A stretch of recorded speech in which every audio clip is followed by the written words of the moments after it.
So there may be some of this influence to have some of this acceptability. But mind you, when an action takes place, there may be some embedded actions that will just be spontaneous at the same time and enable you to say, this is why we struck. According to one of the books, why we struck. So if you were able to have that account also, there are various accounts of a particular event. So for me, I feel that those who were the protagonists to these actions may have their own reason and motive and see how we can move about. So that is just, because you were mentioning other countries that were military rules on the rest, which is true. Within that period, even there was Matthew Kereku, there was Yasingbe Yadema, and that period, there was Modibo Keita, there was, and the rest of all those soldiers who came into the formation of ECOWAS or whatever it is. So they had this influence that come in. So for Nigerian issue, is that we should always resolve our problem with consultations. Right. So based on this, I'd like to. Yes, I know that, of course, you're not a member of the Aguiyi-Ironsi family. No, I'm not. But I'm just going to talk about what his son said as part of activities commemorating the event, and whether also you agree on that path, being a student of history. Of course, his son was said to have said Aguiyi-Ironsi wasn't part of the January 1966 coup. Therefore, the family deserves apology, the family wants to be compensated, and they need sincere reconciliation coming from Imo Aguiyi-Ironsi. Do you share in that sentiment? Well, that is a family position, because whether he was part of it or not part of it, but that is a family position. Okay. So it's a chain of command that happened and said that it must be. So they want that type of recognition, the proper burial and the rest, which I think there was a befitted burial for him that was done. I think it was buried almost 3 times. So there was a befitted burial done for him. So if the family is now coming, that we need to be known because our father was among the first Nigerian president, military president that we know. They're entitled because to according to him, he was killed because of his position as the most senior military officer, not because he participated in the coup.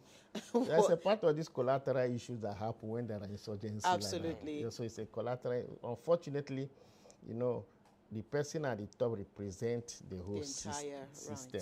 Right. And so when they assume that they move you, so that means the system has collapsed.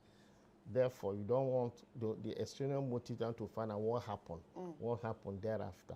The water has entered the coconut already, so let us not find out how the water got into the coconut. Okay, for Adekunle Fajuyi, how would you describe his role? This was somebody that stood his ground, that he was going to go down with the then head of state, and that for me shows unity and love towards Aguiyi-Ironsi, forgetting the fact that he was not a Yoruba man, he was a Nigerian, and Adekunle Fajuyi stood his ground and he went down with this man.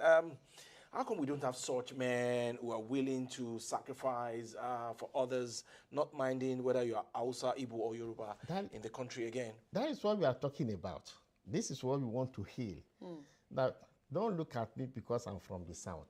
Don't look at me because I'm from Cameroon and Monda in the north. Look at me first as a Nigerian, as somebody, and look what I have inside. So, like Lieutenant Colonel Fajuyi, I think he's a loyalist. And he demonstrated that, yes, this ethnicity that people were trying to push is not part of me.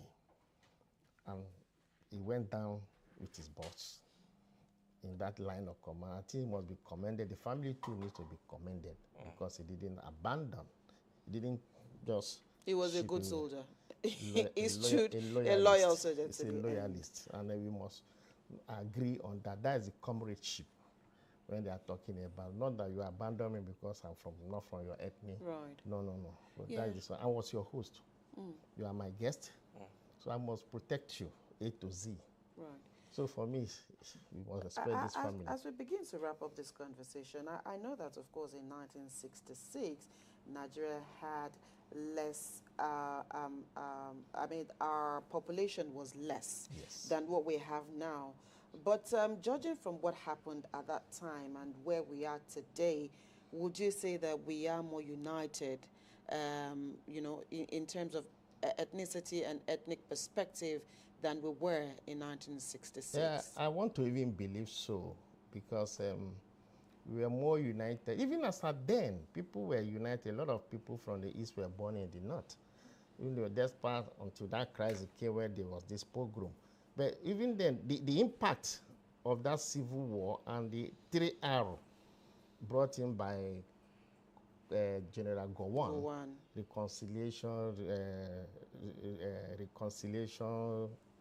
what do you call it? This the 3R formula that he brought out also helped us to simmer, and there was a lot of intersocial marriages that is helping us. So you feel that we are united now, and most of the political party coming in, they are accepting other people. But despite that, we still have a lot of role to play.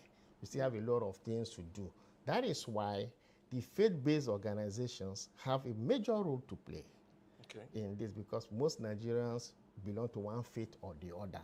We need to now say that, yes, we should look at Nigeria as a national football team, whereby we don't ask which ethnic group scored the goal. We just say Nigeria scored. So this is what we need. That is why I keep on having that national orientation agency. Right. Each state should even start to develop that also, so that we can be able to galvanize our...